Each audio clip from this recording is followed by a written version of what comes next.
আমার বাচ্চাদের বাঁচানোর জন্য, আমার বুকটা ভরে রাখার জন্য, তাহলে আপনাদের সামনে আমি হাত বাড়াইছি। আমার বলে যদি আপনারা ভালো করে দেন, আমার বলে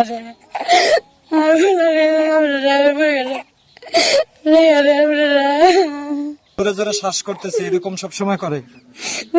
রাত দিন এরকমই করে, কোনো শান্তি নাই, ঘুমায় না, কান্দা কাটা করে, সমানে কান্না করতেছে, যে কান্না করতেছে। কান্দা করে তো সঙ্গে নিঃশ্বাস নিতে পারে না। আল্লাহ কত কইতাছি, নামাজ পড়তেছি, কত কইতাছি, কই আমার ছেলেটা তুমি আমার বুকে ফিরিয়ে দাও, আমার ছেলেকে বাঁচান আপনারা। এই যে দেখেন যে, এই যে আপনি একটু এদিকে ঘুরেন, এই যে দেখেন যে পেটের মধ্যে মানে সবসময় এরকম সাউন্ড হতে থাকে, হাতে ছিদ্র থাকার কারণে। এটাই আমার সম্বল, এটা দিয়ে আমি 2-400 টাকা কামাই করি, ফ্যামিলি চালাই। কিন্তু এই টাকা দিয়ে তো আর আমার ওই চিকিৎসা করা যায় না। কিন্তু